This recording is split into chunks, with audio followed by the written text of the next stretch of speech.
Prince को पलट के जवाब दो, हर चीज का इंसल्ट कर रहा है वो, या बज रहे हैं तो बजने दो। सो गाइस अभी रजत दलाल अपने इंस्टाग्राम के ऊपर ना लाइव आए थे और भी लाइव पे ना उसने प्रिंस नरूला के ऊपर ना काफी ज्यादा चीजें बोली है। आप लोगों को पता ही होगा कि द 50 के फिनाले के बाद ना प्रिंस नरूला का और रजत दलाल का ना काफी ज्यादा बज रहा है और प्रिंस नरूला अपनी साइड से ना काफी ज्यादा स्टोरी और पोकिंग भी किया है रजत दलाल पे। अभी फाइनली रजत भाई ना लाइव आ चुके हैं और मैंने जितनी भी रजत भाई ने लाइव के अंदर बातें की है ना तो मेन टॉपिक को ना रिकॉर्ड करके यहाँ पे लगाया है आपके लिए स्पेशली। तो गाइस वीडियो को लास्ट तक जरूर देखना। चलो शुरू करो। तो भाई लक्ष्य आप ही बताओ कैसा लग रहा है उड़ने के बाद। मैं मेरे अपने भाइयों को भी खा गया यार, बताओ, निर्दयी हो गया मैं। 330 किलो की डेड अब तो फिलहाल मेरे लिए भी एक सपना ही है भाई। मुझे मेरा पेट देख के लगता है कि हाँ मुझे थोड़ी जरूरत है अपने ऊपर काम करने की। तेरी माँ की डैश, भगवान आपकी माँ को भी दे। नवरात्रे चल रहे हैं, अच्छे से प्रेयर करना, हो सकता है थोड़ी बहुत डेवलप होनी शुरू हो जाए। इतना उठने लग गया, देख रहे हो। ये क्या है ना कि अच्छा लग रहा था प्लास्टर, इसलिए मैंने लगवा लिया। को मुझे गाली देनी है तो देखो गाली मेरे तक नहीं पहुंचेगी। तुम्हें गाली देनी है तो तुम्हें चेतन भाई को गाली देनी पड़ेगी। तो जोड़ो, डाला है भाई मैंने, चेतन को डाला है। अनऑफिशियल बाप बन गया हूं मैं। नहीं शो में किसी का नहीं, वैसे शो में तो था, मैं कईयों का था।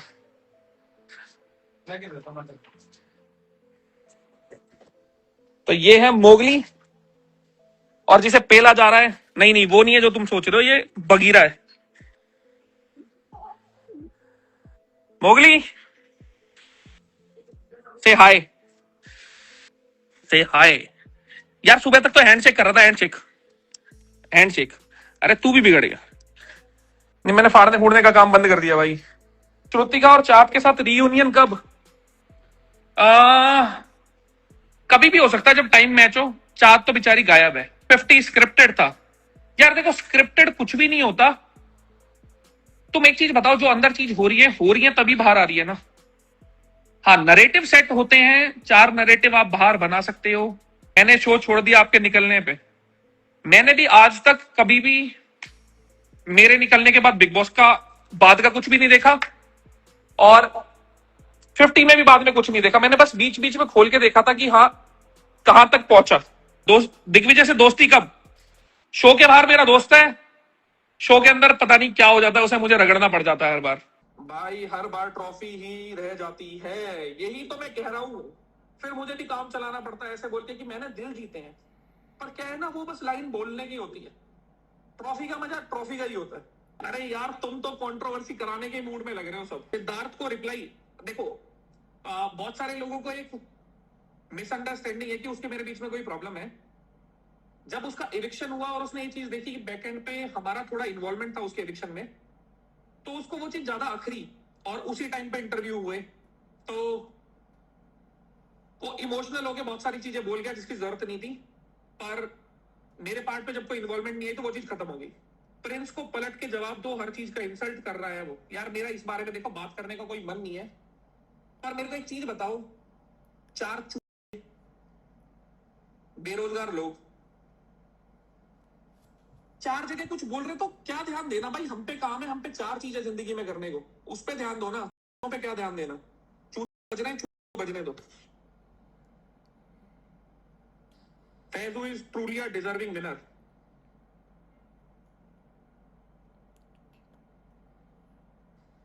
डिजर्विंग विनर तो फैजू है, पर अब जब भाग्य साथ ना दे तो तुम क्या कर सकते हो भाई। तुम करते रहो 4 तारीख को 4 जगह, बल्लू यहां बल्लू वहां। अपने पास काम, अपने पास चीजें हैं करने को। और दूसरी चीज, ना भी हो तो इन्हें संभालना है भाई। तुम्हें पता है कितने मुश्किल है संभालने है बेटा? सही कह रहा हूं? तुम्हें टाइम देने से अच्छा है मैं इन्हें टाइम दूं। या शादी कब करोगे? मैं सोच रहा हूं इसी साल शादी कर लूं। मुझे भी यार तगड़े तगड़े बच्चे करने हैं, और उसके लिए मुझे एक बीवी चाहिए होगी। तो मैं सोच रहा हूं इस साल कर लूं। शिवेत लड़ाई मांग रहा है। देखो यार, शो तक जो चीजें थी वो शो तक थी। शिवेत और मेरे बीच में मेरे को नहीं लगता पर्सनली कुछ भी गलत है। इवन तो जब कभी बात होती भी है तो बहुत रिस्पेक्टफुल वे में होती है। अगर 2 लोग ऑपोजिट साइड थे, इसका मतलब ये नहीं उनके पास जिंदगी में भी क्लैश है। अगर उसने वो साइड चुनी थी, मैं इस साइड था, तो हम कंपिटिटर है भाई उस टाइम, तो उस टाइम हम साथ नहीं रह सकते। शो खत्म हो गया, वो अपनी जिंदगी में खुश, मैं मेरी जिंदगी में खुश। पावर लिफ्टिंग वीडियोस कब डालोगे? जब मैं उसके लायक हो जाऊंगा। फिलहाल मैं पावर लिफ्टिंग के लायक नहीं हूं, जो असल सच्चाई है, और बोलने में कोई शर्म नहीं है। मैं भी चाहता हूं वापसी करना, एक बार दो बार नहीं, पता नहीं कितनी बार चाह चुका हूं, पर चीजें नहीं हो पाती। उम्मीद करता हूं इस बार हो जाए। रजत भाई दाढ़ी के बाल सफेद हो गए, काली करवा लो। अब भाई जो कुदरती है वो कुदरती है। मेरे स्कूल टाइम पे बाल सफेद हो गए थे शायद 7th 8th क्लास में। भाई फरीदाबाद का पानी थोड़ा ऐसा है, यहाँ इंडस्ट्री है।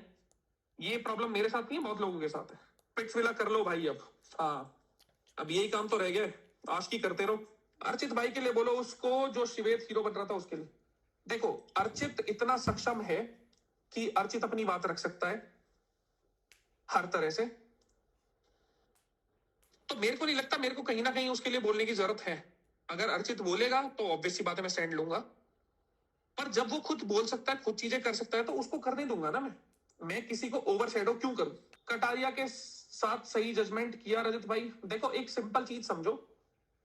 जब मैं शो के अंदर घुसा भी था तो मैंने एक चीज बोली थी कि मैं इंडिविजुअली जा रहा हूं, और इंडिविजुअली जा रहा हूं, जो मेरे साथ जैसा होगा मैं उसके साथ वैसा रहूंगा।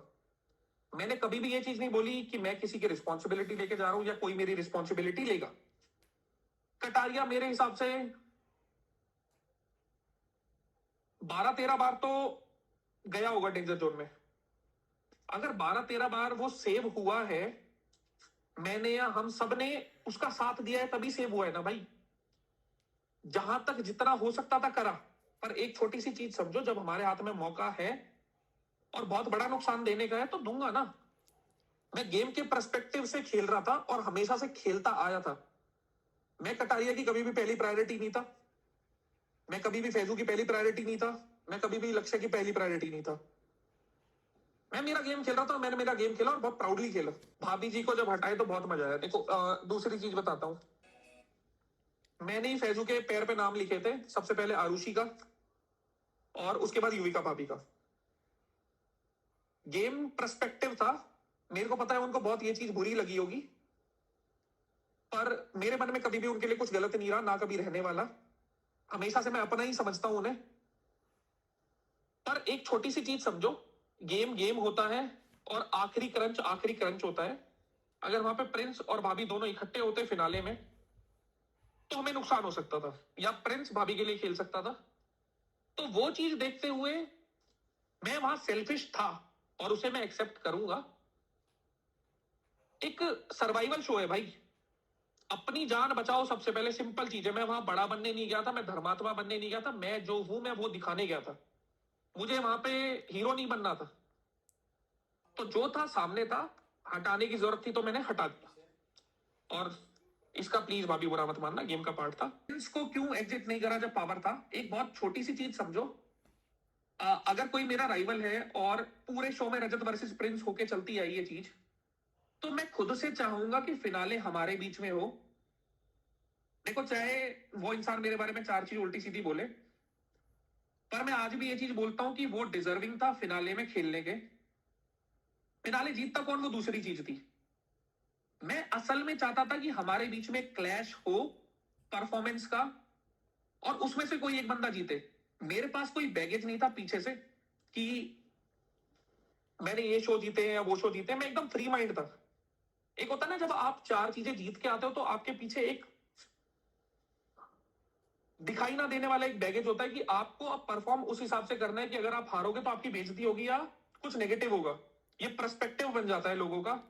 और मेरे को भी इंडिविजुअली, मेरी ये पर्सनल ओपिनियन है, मेरे को ऐसा लगा कि उनके दिमाग में बस ये चीज है कि जो मैंने एक ये टैग ले रखा है किंग ऑफ रियलिटी शोज, वो ना खराब हो जाए। देखो, उन्होंने कितने भी शो जीते, बहुत अच्छी बात है भाई, आपने मेहनत करी, जीते। मैंने वो नहीं देखे थे तो मुझे नहीं पता उनमें हुआ क्या था। पर आपने जितने भी शो जीते उसमें मैं कहीं भी नहीं था। आप मेरे से तो नहीं जीते ना। मैं बस चाहता था हमारे बीच में क्लैश हो, और मैं एक महसूस कर रहा हूं चीजें कि हाँ, एक वाइब्रेशन क्या होती है सामने वाला जब असल में दिल में डरता है। समझदार इंसान हर चीज समझते हैं। अगर आपने इतना ही बड़प्पन दिखाना था, तो आपके पास जब वो नंबर था ना 83, तब आप 83 का टैग उठा के शिव को देते, ताकि शिव का भी थोड़ा मान सम्मान बढ़ता।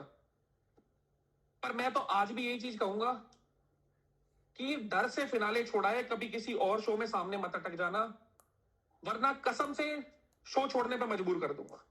विद रिस्पेक्ट, मियां खलीफा को फॉलो करो ना रजना, सुधर जाओ। मेरे को स्टार्टिंग में ऐसा लग रहा था कि अरबाज और मेरा क्लैश होगा, इवेंचुअली वो नहीं हुआ, और पता नहीं कैसे हम एक साथ टीम में आ गए। जिस दिन वो हथौड़े वाला टास्क था, मैं जब ना हॉस्पिटल गया था, तब मैंने ना एक छोटी सी क्लिप देख ली थी। मतलब ड्राइवर ना अपने फोन में देख रहा था चीज, कटारिया की स्टोरी थी। वहां पे अरबाज प्रिंस के साथ प्लानिंग कर रहा था कि कटारिया को हटाते हैं। तो मेरे को वो चीज खटक गई कि मैंने कहा यार, इनिशियल डेज पे अगर कोई ये प्लान कर रहा है, और दूसरी चीज बता दूं, मैं हॉस्पिटल में गया था, तब मैंने ये चीज ड्राइवर के फोन में पीछे से देखी थी, तो मेरे पास कोई एक्सेस नहीं था, और घर में कोई चीज अलाउड नहीं होती। तो मैंने कहा अगर कोई तीसरे दिन पे ये चीज प्लान कर रहा है, तो इवेंचुअली मौका मिलने पे पेल भी सकता है, तो इससे पहले ये प्रॉब्लम हो, हटा दिया जाए।